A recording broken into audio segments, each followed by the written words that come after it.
Good morning. Good morning, everyone. How are you? How is everyone? How is everyone today?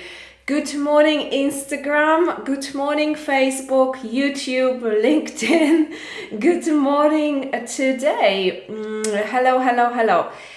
How are you? How is everyone? I hope that you are well and that you are rested after the weekend and that you are ready to work. Of course, it's Monday, so Mondays are not always the best, but for everyone. I personally don't like Mondays that much. But it is what it is. I'm sorry for the noise, but there are workers working on our building, and they are probably now going to go in, so there will be a bit of a noise. Marzena, good morning, Marzena. You are in Germany. Guten Tag, Marzena. Good morning. I don't speak German. My husband is German, but I don't speak German. Unfortunately, I can only say a couple of things. I had German at school, so I understand a little bit, but not that well. Good morning, Claudia. Claudia hates Mondays. I can understand that. Good morning, Pav. And he says, good morning, everyone. Good morning to you. Marzena says, we spent a couple of days with our children, grandchildren, and others. Wow, that's amazing. Family is important, and spending time with family is definitely something really good that makes us feel very good. My weekend was busy, but also quite quiet because my husband went to Turkey. I think now it's Turkey, probably in English, to Istanbul with his best friend. So I was here by myself and I enjoyed myself very much. So I ate unhealthy food, I rested, I napped, I did cleaning, I worked, and I also went to meet two new people because sometimes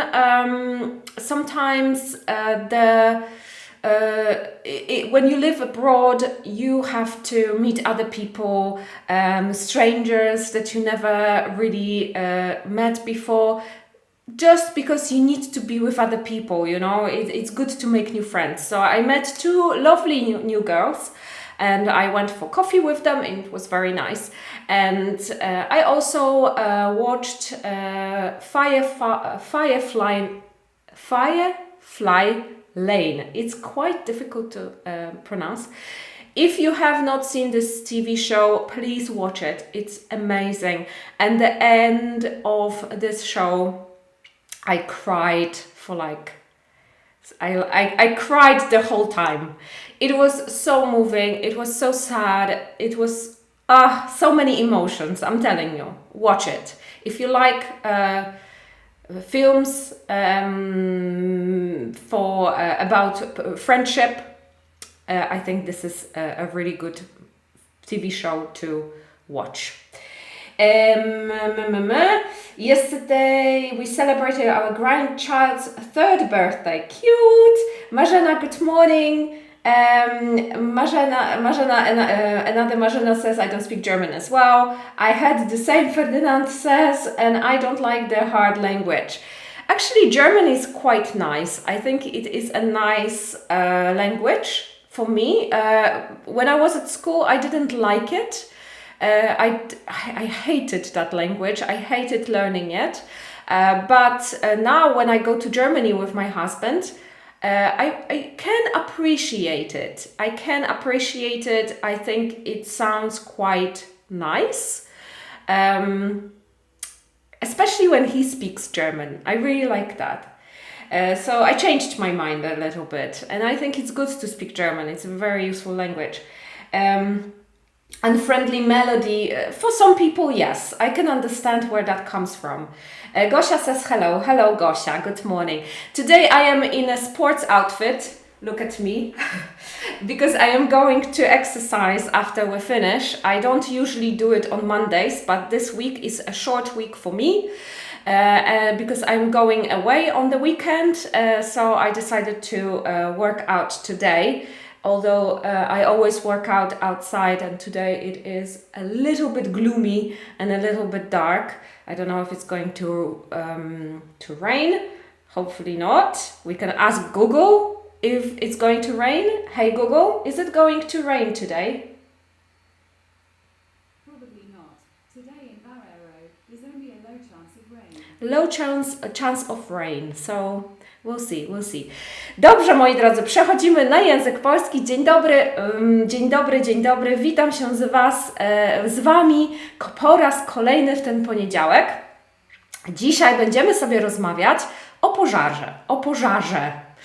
Bardzo trudne słowo po polsku. O pożarze budynków w Sydney. Dlaczego? Dlatego, że szukałam materiałów, o czym możemy sobie porozmawiać i weszłam sobie na The Guardian i był tam nagłówek o tym właśnie pożarze.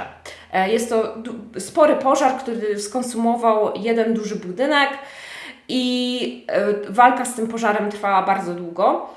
I sam nagłówek tego był tak napakowany pewnymi słowami, które wiążą się z pożarem, ale są dość przydatne, że stwierdziłam, wejdę, zobaczę, przeczytam, spojrzę, czy mogę to wykorzystać. I faktycznie artykuł był bardzo ciekawy pod względem językowym.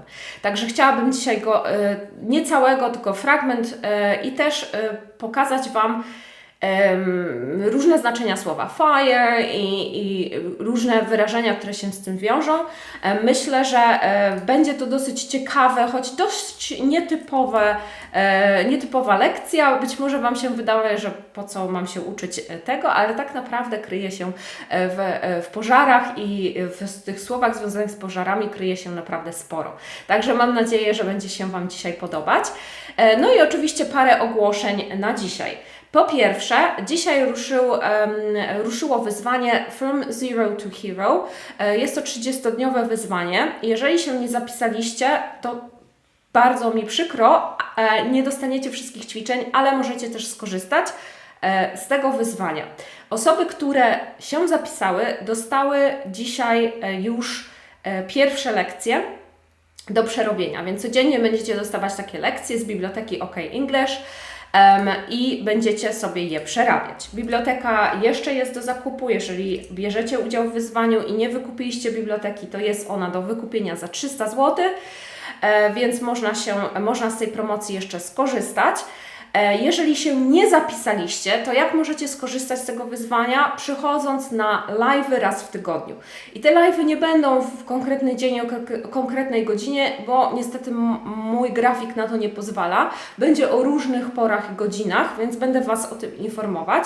W tym tygodniu pierwszy live jest jutro o 19:00. I będzie to live na Facebooku, na YouTubie. On będzie dla wszystkich otwarty, więc nie trzeba być na wyzwanie zapisanym.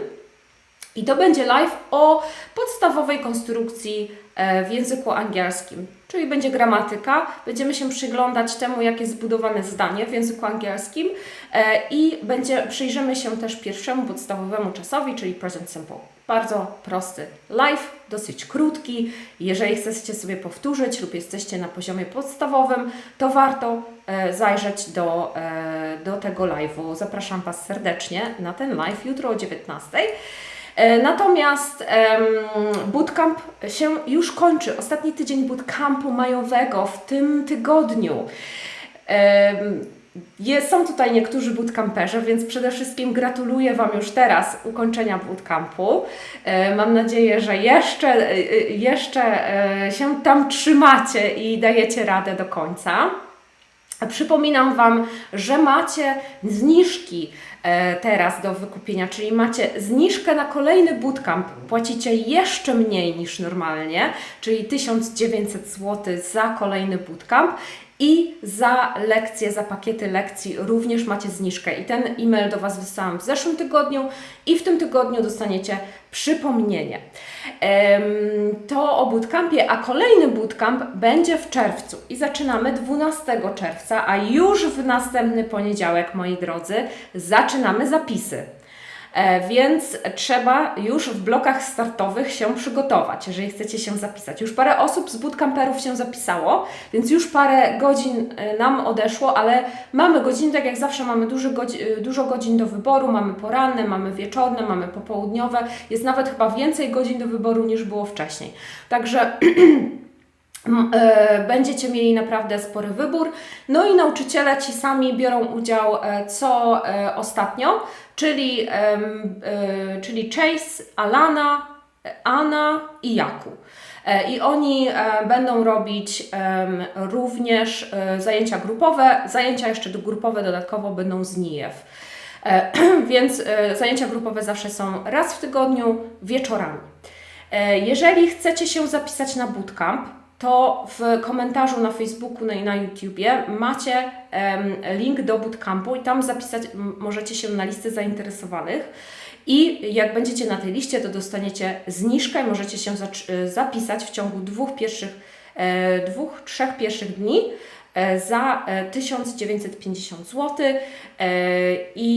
czyli za mniej niż normalna cena, to znaczy uczniowie mogą się zapisać za tą cenę, natomiast cena dla osób z listy zainteresowanych to jest 2000 zł, a cała cena to jest 2200 i w tym macie 16 zajęć 1 na 1, 4 zajęcia grupowe z native speakerami, 1 zajęcia grupowe ze mną, no i oczywiście wszystkie bonusy, dostępy do platformy online, rozgrzewki, materiały, prace domowe, raporty z lekcji, certyfikaty z ukończenia lekcji. Jeszcze patrzę, o czym miałam Wam powiedzieć. Jeszcze jutro wieczorem pojawi się także nasz nowe nagranie na YouTubie. Przepraszam. Nowe nagranie na YouTubie i to jest nagranie, które bardzo, bardzo lubicie, bardzo często, które jest o prawdziwej konwersacji. I tam w tym nagraniu rozbrajam na czynniki pierwsze wywiad z Harrisonem Fordem i Ryanem Goslingiem. I to jest półgodzinne nagranie, które analizuje fragmenty tego wywiadu. Więc, żeby nie przegapić, warto followować nasz kanał na YouTubie okenglish.pl lub ten link, który teraz wysłałam w komentarzu. No i tyle z ogłoszeń. I mam do Was pytanie. So we are going to start our lesson. So today we are going to talk about Sydney's fire. A fire in Sydney and a building burned there. And it was a big thing in Australia. It was all over the news. So I would like to ask you, the word fire can have a few meanings, right? It has quite a lot of meanings. So the word fire, what are the meanings of the word fire? You can write it in Polish. Okay? Czyli słowo fire ma parę znaczeń w języku angielskim. I jestem ciekawa, czy wiecie, jakie to są znaczenia. Jakie znaczenia słowa fire pamiętacie? Można pisać w komentarzu po polsku, można pisać po angielsku. So you can write it in English or in Polish, up to you. I would like to find out if you remember what kind of meanings does the word fire have? What do you think? It doesn't mean only the burning flame, right? It has other meanings. So let me know in the comments. I am going to go on because I know that you see this with a delay. Instagram not, but Facebook and YouTube does. So there's a slight delay and I am going to tell you what are the meanings of the word fire. So Agnieszka says ogień, pożar i rozpalać. Mariola says ogień, pożar, ognisko, płomień, żar, znicz. Strzelać z broni. Very good. World fire. Maybe it is the greatest situation which is important for all over the world. Could be. Marzena says ogień, żar i zapał. Very good, guys. These are very, very good ideas. Really nice, I think, ideas of the word and meanings of the word fire. Absolutely. So let's have a look at what we have. Energia jeszcze, Monika says. Could be, in a way, yes. So what can a word fire mean? So the first one, everyone said pożar. That's right? So we can say that there was a big fire in Sydney last night. In this case, we can say a fire because it is one fire and it happened somewhere. Czyli mamy pożar. Drugie znaczenie tego słowa to jest ogień. Czyli the fire was burning brightly na przykład, tak? Czyli ogień w kominku, ogień w ognisku na przykład, tak? Chociaż samo ognisko ma osobne słowo, chyba nawet będę o tym mówić za chwilę, natomiast można powiedzieć, że na przykład jak opisujemy jakąś sytuację, to można powiedzieć, że właśnie ten ogień w ognisku czy ogień w kominku się bardzo ładnie palił na przykład, czyli the fire was burning brightly. Kolejne znaczenie tego słowa to wystrzelić z broni. Ktoś z Was tutaj, Mariola, powiedziała o tym i to jest bardzo dobre znaczenie, strzelać z broni. He fired a couple of shots, czyli wystrzelił parę, nie wiem jak to powiedzieć, tak? Wystrzelił parę razy z broni. He fired a couple of shots, czyli tutaj zamiast rzeczownika możemy mieć czasownik, tak? To fire. Kolejne znaczenie też jako czasownik będzie zwolnić kogoś. Pamiętajmy, na pewno wiecie, że zwolnić kogoś z pracy jest właśnie słowem fire. He fired his employees. Albo he was fired yesterday. Tutaj bardziej jako przymiotnik. He was fired yesterday, czyli on został zwolniony. Okay? Dużo innych jeszcze. Paw says, że gorączka. Fever to jest gorączka. Moglibyśmy na gorączkę powiedzieć, że to jest fire. Możemy bardziej byśmy ją mogli opisać tym słowem, tak? Ale fever bardziej jako gorączka. Ok. Co jeszcze? Jakie jeszcze słowa możemy użyć na słowo fire? Więc takie 3 konkretne słowa, które pojawiają się w synonimach, w słowniku synonimów, to jest blaze, to też jest fire i blaze to jest bardziej jako taki bardzo duży pożar, na przykład, albo duży ogień. Inferno też bardzo często występuje jako już na drugim miejscu jako synonim słowa fire. Trochę brzmi staromodnie. Inferno trochę brzmi, jakbyśmy się odnosili do ognia piekielnego. Tutaj. Więc ale też jest to synonim. I flame, czyli bardziej płomień niż pożar. Flame. I flame też tutaj się pojawi w naszym tekście niedługo. Blaze też się pojawi jako inferno. Bardzo rzadko się gdzieś tam słyszy. Bardziej podchodzi się do tego jako do ognia piekielnego. I z słowem fire można tworzyć sobie inne wyrazy. I tutaj pojawiło się znaczenie, tutaj Marzena mówiła chyba o tym, że ognisko na przykład można użyć słowa fire. Można użyć, kiedy bardziej opisujemy ognisko, czy pożar, czy jakiś ogień. Natomiast samo słowo ognisko to jest bonfire. Bonfire. To jest ognisko, takie, wiecie, gdzie się smaży kiełbaski i tak dalej. Więc to jest bonfire. Można też powiedzieć campfire. Campfire. Camping tak? Camp, camping, campfire, czyli takie ognisko, które się pali w obozie jakimś lub na jakimś kampingu, tak? Gdzie jesteśmy pod namiotem na przykład, czy właśnie jak są takie obozowiska gdzieś w filmach, może na przykład, czy w książkach, kiedy ktoś gdzieś idzie przez góry, na przykład jakaś grupa ludzi i rozkłada się gdzieś na postój i rozpala ognisko, to jest bardziej campfire. Bez w zasadzie różnicy tak naprawdę, ale w takich przypadkach częściej zauważycie, że jest to campfire. Kolejna rzecz to jest forest fire.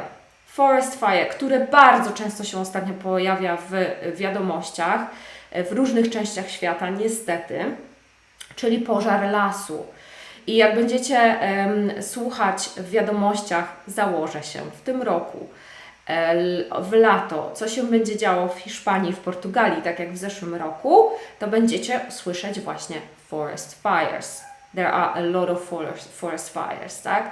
W Australii, kiedy u nas jest zima, u nich jest lato, to jest to samo, też są forest fires. Tam bardziej mówi się na to bushfire, bo bush to jest właśnie bardziej ich, ten las, który oni mają, tak?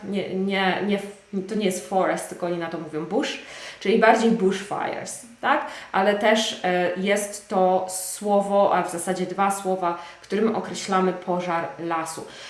Klaudia mówiła world fire.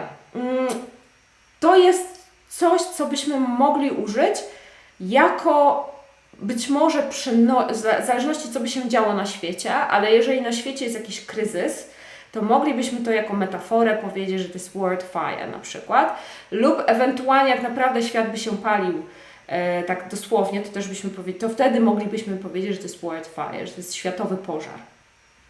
Natomiast nie jest to coś, co raczej chyba nie występuje jako takie oficjalne słowo, tak jak na przykład ognisko czy jakiś tam campfire. I jakie mogą inne słowa towarzyszyć słowu fire? Więc a fire can be controlled. So we can control the fire. If we have a big fire and we have firefighters, czyli mamy strażaków, firefighters, they control the fire, and we will say that the fire can be controlled. A fire can be wild. So not only in the forest, but also in the city, for example, or in some other places. If it's really big and it's going like crazy, then we will say it's a wildfire. We can see it can be a massive fire. Massive. So very big, huge fire, massive fire. Next one is prolonged. Prolonged. Prolonged oznacza that it takes a long time, czyli przedłużony. Bardzo często też się pojawia w historiach, gdzie na przykład palą się lasy i nie można tego ugasić i jest to bardzo długi pożar, to się mówi, że the fire is prolonged, czyli przedłuża się. And burning fire. Burning fire, czyli pożar, który pali. Burning fire. I tutaj bardziej odnosimy się do uczuć na przykład. Kiedy mamy w sobie jakieś palące uczucie, wtedy mówimy, że it's a burning fire, tak? Czyli albo jest jakiś taki gorący, bardzo gorący pożar w moim sercu na przykład, tak? Paw mówi długotrwały, prolonged, dokładnie, tak? Exactly. What else? A fire can destroy something. Okay, so a fire can destroy wildlife, it can destroy cities, it can destroy buildings, right? It can destroy lives.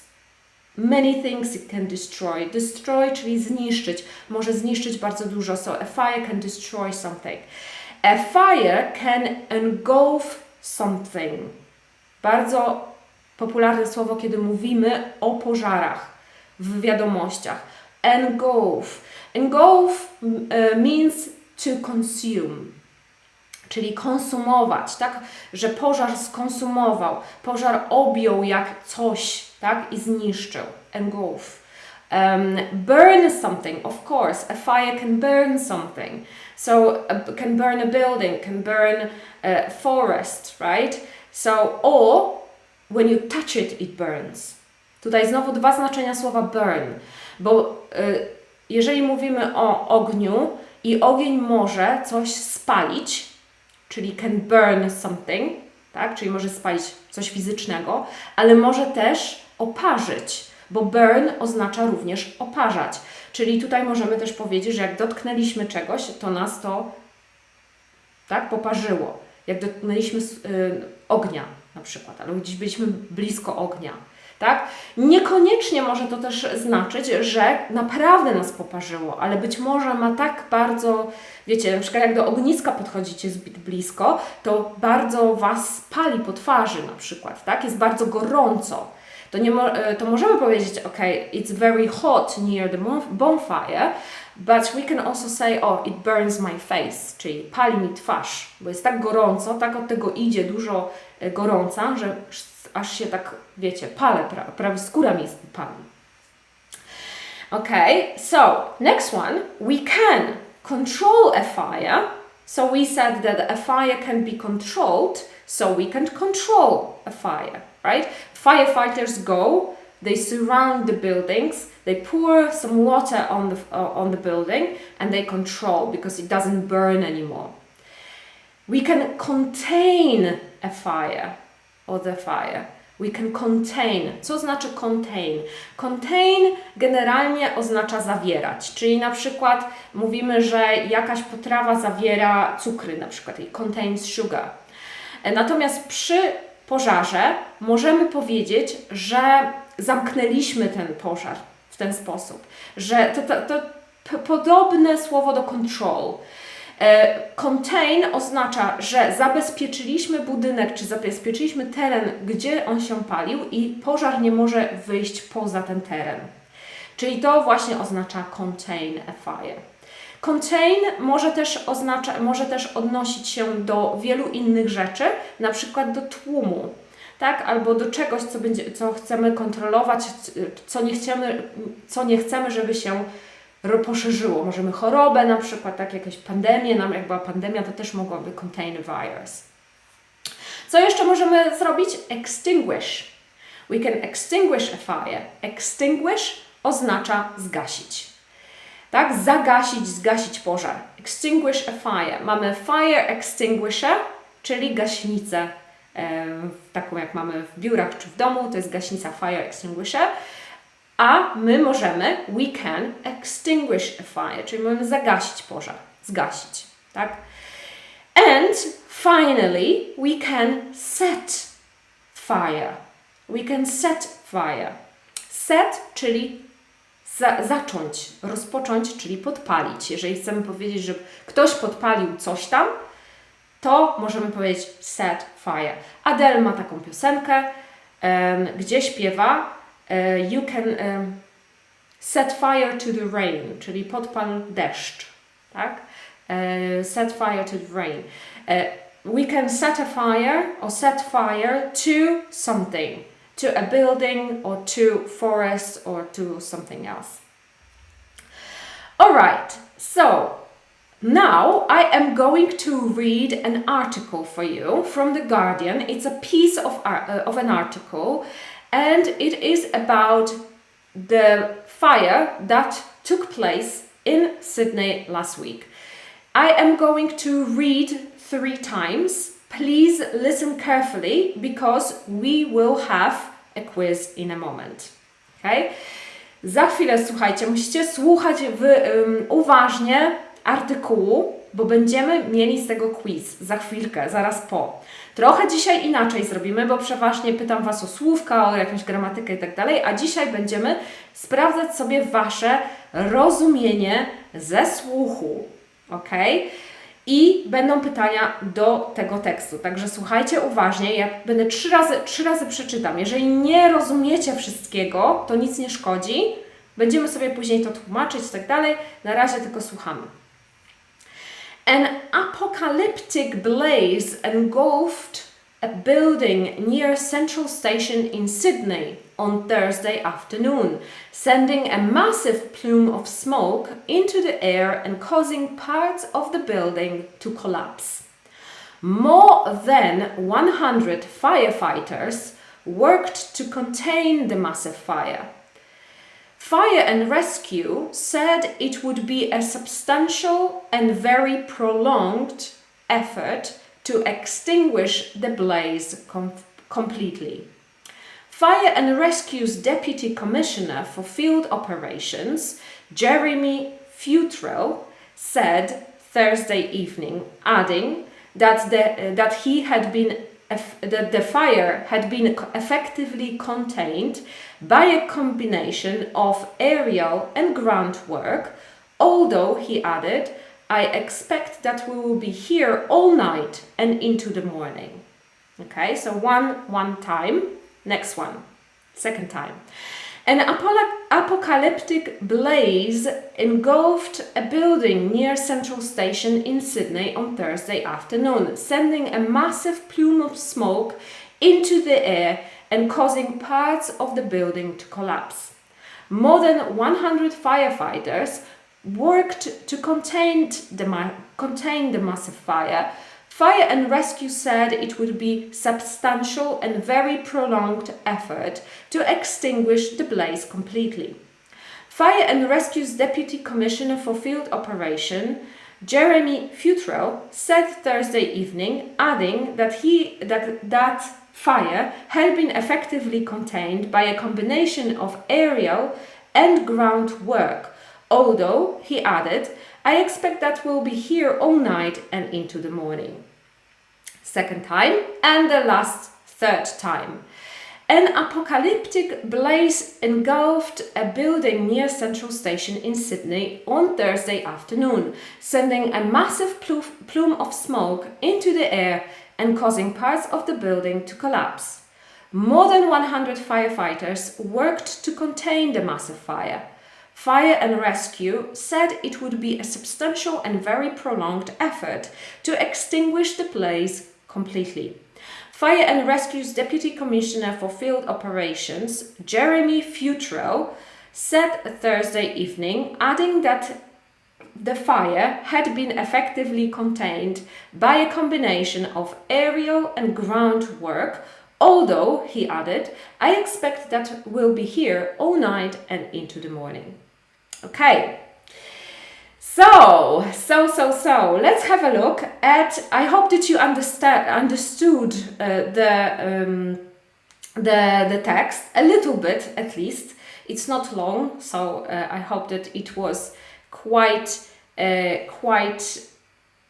not maybe easy, but not too challenging. Okay, so the first one is true or false. The fire engulfed a building in Perth. True or false? So you can put T for true or false, or F for false. Okay, so the fire engulfed a building in Perth. Is it true or false? Let me know in the comments. Path was first. Anyone else would like to share what they think? Lydia is here too. Marzena, good? Yes, it is false. Of course. Monica, well done. Good job. So, of course, it is false. The fire engulfed a building in Sydney. Of course, it's not in Perth. Very good. Isabella, Agnieszka, Monika, well done, guys. Very good. Mariola as well. Good job. Okay, next one. The whole building was saved in the fire. True or false? The whole building was saved in the fire. True or false? What do you think? True or false? Marzena was first. The whole building was saved in the fire. True or false? Monica, very good. Very good, guys. Agnieszka, Mariola, excellent. Excellent. Yes, so it is false. It is false. The whole building was not saved in the fire, right? It actually, the part of it collapsed, right? And they were trying to at least contain the fire. I think they gave up. They said that it cannot be saved anymore. So yeah, very good. Well done. Very good. Okay, next one. How many firefighters worked to extinguish the fire? How many firefighters worked to extinguish the fire? What do you remember? Do you remember? There was a number there. I wonder if you remember. Mariola says 1,200. That's not correct. I can already tell you, Mariola. But good try, good try. So Agnieszka says 105. Also not correct, but very close, Agnieszka. Pav says 20.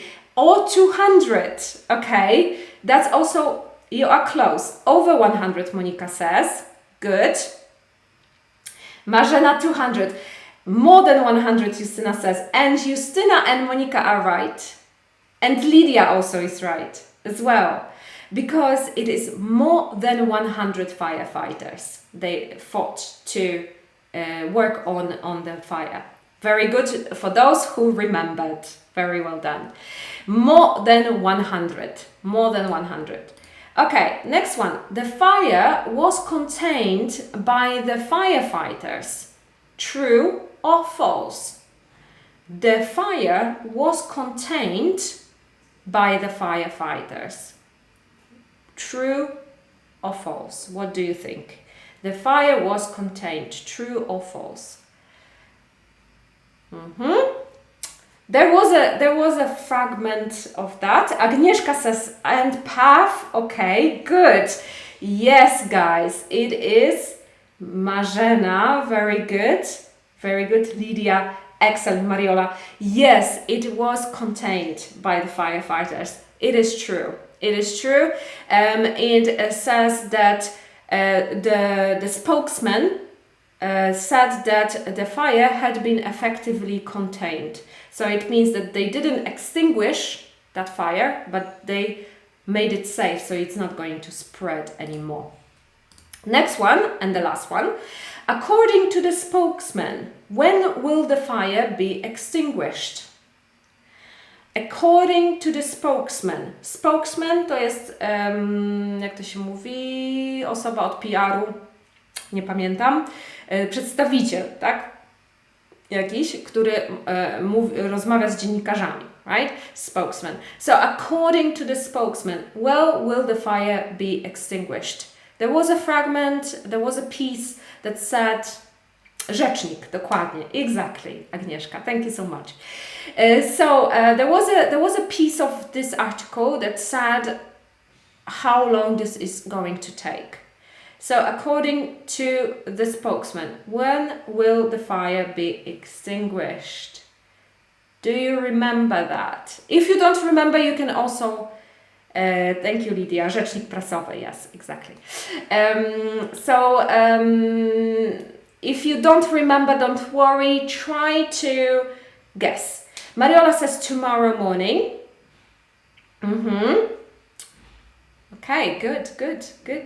Good, Mariola. I will already say that this is the correct answer. Do następnego dnia, Agnieszka says, yes, exactly. Until the next day, yes, good. Because he says, I expect that we will be here all night and into the morning. So it means that it will take one night, right?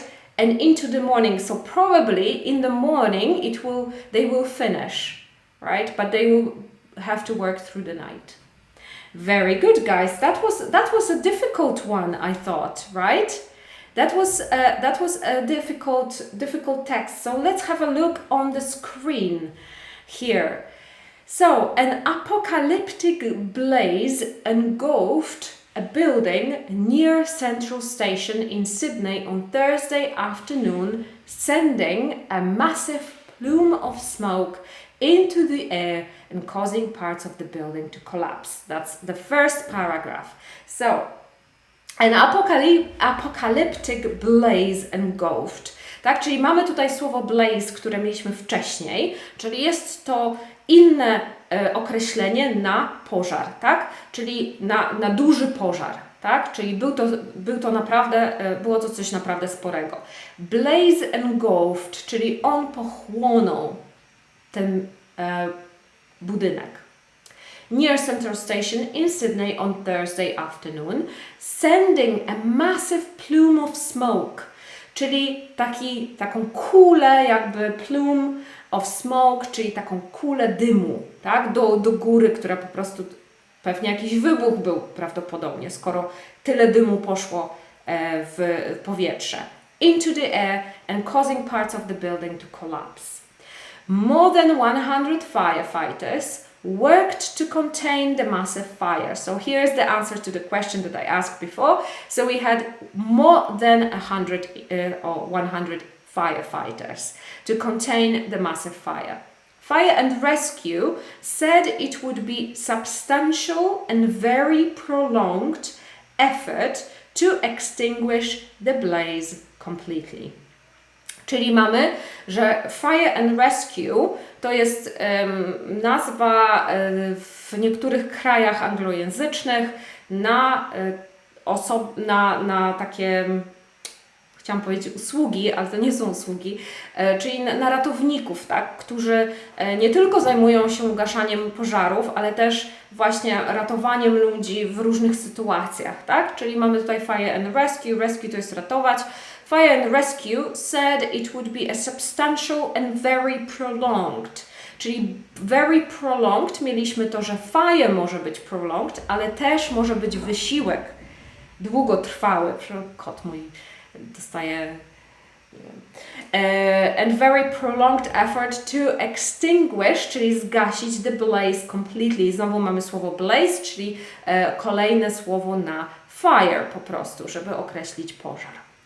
Fire and Rescue's Deputy Commissioner for Field Operation, Jeremy Futrow, said Thursday evening. Czyli tutaj mamy tego rzecznika prasowego, tak? Czyli Deputy Commissioner, to jest jakieś tam jego, nie wiem dokładnie jak to przetłumaczyć, ale to jest jego tytuł, jego pracy. I on jest właśnie tym rzecznikiem prasowym, he is the spokesman.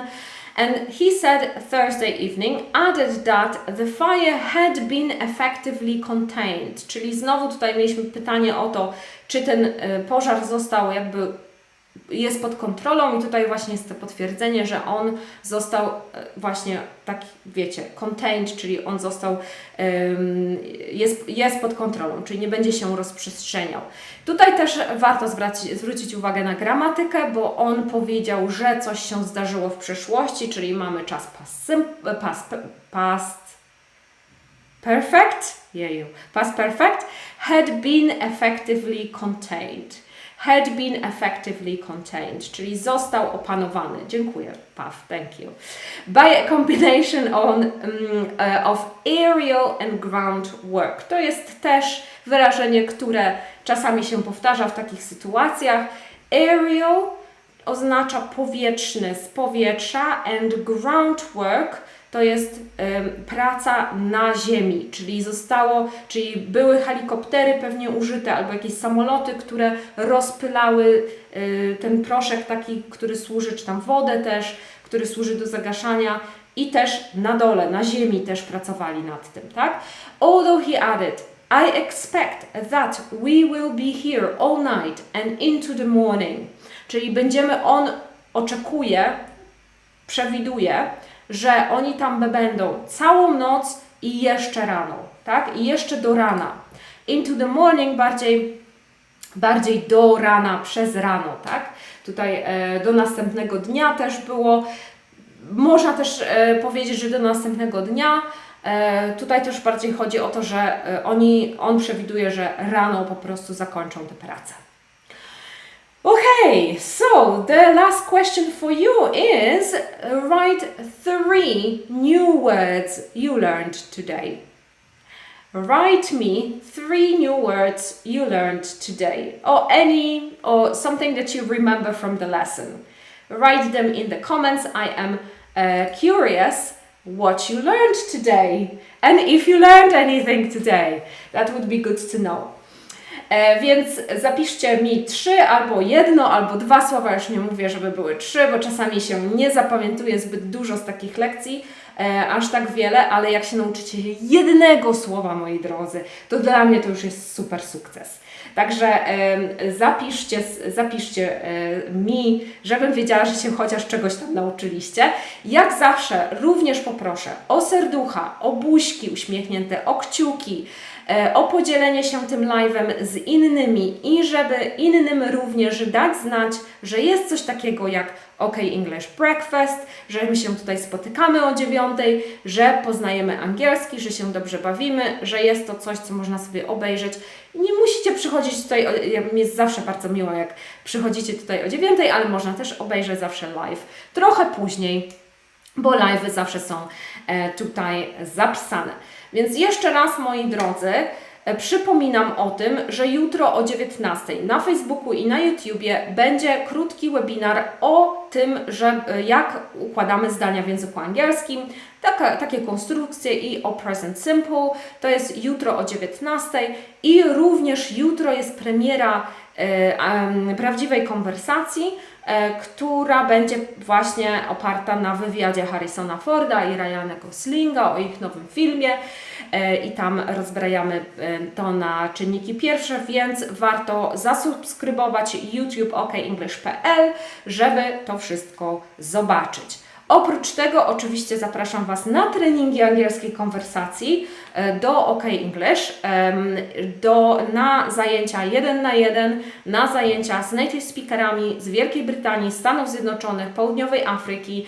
Układamy Wam fajne lekcje, podobne do tych, które tutaj mamy, które tutaj ja często prowadzę, ale dodatkowo jeszcze macie materiały i różne inne rzeczy i dodatkowo jeszcze macie oczywiście kontakt 1 na 1 z nauczycielem, gdzie naprawdę sobie rozmawiacie ze sobą, ćwiczycie konwersacje, przełamujecie swoje bariery, jeżeli się wstydzicie mówić lub jeżeli nie wstydzicie się mówić, bo ostatnio miałam na przykład taki uczeń nowy do nas przyszedł, który się nie wstydzi mówić, ale robi bardzo, bardzo dużo błędów gramatycznych, brakuje mu słów, więc takie rzeczy, z takimi rzeczami oczywiście również Wam pomagamy. Więc jeżeli macie ochotę na ćwiczenie języka angielskiego, na ćwiczenie konwersacji, to bardzo Was zapraszam na zajęcia. Jeżeli macie swoją firmę lub Wasz szef Wam sponsoruje zajęcia języka angielskiego, to my również wystawiamy fakturę i na fakturę można sobie to wpisać w koszty, więc i dla firmy dobrze, i dla Was, jak macie swój biznes, też fajnie. I również, jeżeli jest Was więcej w firmie, to my mamy specjalne zniżki, specjalne oferty dla firm również, więc zgłoście się do nas. Co tutaj mamy? Mamy blaze. Bardzo dużo z Was mówi blaze. Extinguish, Claudia says, blaze. Agnieszka, engulf, extinguish and blaze. Blaze, extinguish, engulf, to contain. Extinguish and to set fire. Yes, blaze, engulf, prolong. Very good. Good job, guys. I can see that blaze was quite popular one today. That's actually really good because it is a very popular word, and I think it doesn't only appear in the news when they talk about the blaze or the fires. It also appears in songs, in books, and in poems and things like that. So it's a very useful word there. Contain, spokesman. There you go. And engulf. Good. Those are really, really useful words. Marzena says thank you a lot for the hot and for fire lesson. You're welcome. Thank you. It was fire on the lesson as well. You can say, okay. You can say the lesson was fire. You can say that if you really like it, it was fire. We can also say that someone is on fire. To jest też już się ekscytuję za bardzo, ale można powiedzieć na przykład, że jeżeli coś płonie, to możemy powiedzieć, tak, że it is on fire. Ale jeżeli osoba na przykład, powiedzmy, jest bardzo produktywna, tak, robi na przykład bardzo dużo rzeczy, albo mamy taki dzień, wiecie, czasami się zdarza taki dzień, że my po prostu tego, wiecie, po prostu wow, jesteśmy wszędzie, to możemy powiedzieć I'm on fire today, right? So I am on fire today, I am so full of energy, I'm just doing so many things at once. Blaze is used in weather, Monica is asking. I'm not sure, to be honest. I don't know. Blaze of hot weather, maybe? I am not sure. I will not tell you if this is correct. I would need to think about it. We usually say if it's very hot, we usually say that it's we have a heat wave na przykład, czyli mam taką falę gorącego powietrza, gdzie jest dużo dni takich bardzo gorących. Not sure if you use blaze in this case. Strażak to zawód numer 1, jeśli chodzi o zaufanie społeczne, 99%. Mam ten zaszczyt być żoną strażaka. Wow! Good job to him. Firefighters are amazing. I think they are probably one of the most amazing professions. Because, you know, very often they get paid very little. It's also volunteering. So in most countries it's volunteering. It's I think in Portugal it's volunteering too. But in some countries there are countries where it's your full-time profession, but very often it's something that people do not full-time. So it's very, I really admire firefighters because it's scary. And it's a very hard job, very physical job. So thank you to Mariola's husband for being a firefighter. Okay, guys, so I think we're gonna finish for today. I know great movie about firefighters, tylko dla odważnych. I think it's a kind of an old movie, right? I remember that there was a very famous a movie about firefighters, but it was quite old, maybe from the 2000s or 90s. I'm not really sure if this is what you're talking about, but I remember that it was a very good movie.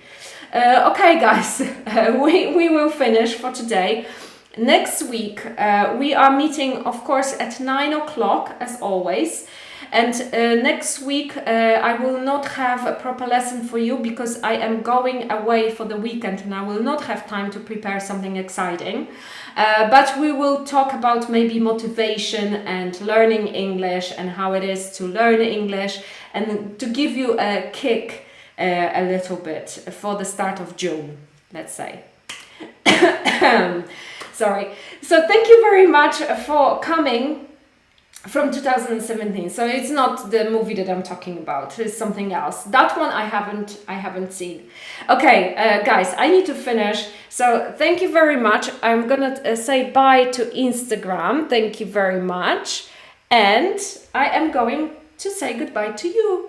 Take care, have a wonderful week, wonderful Monday, and I'll see you next week.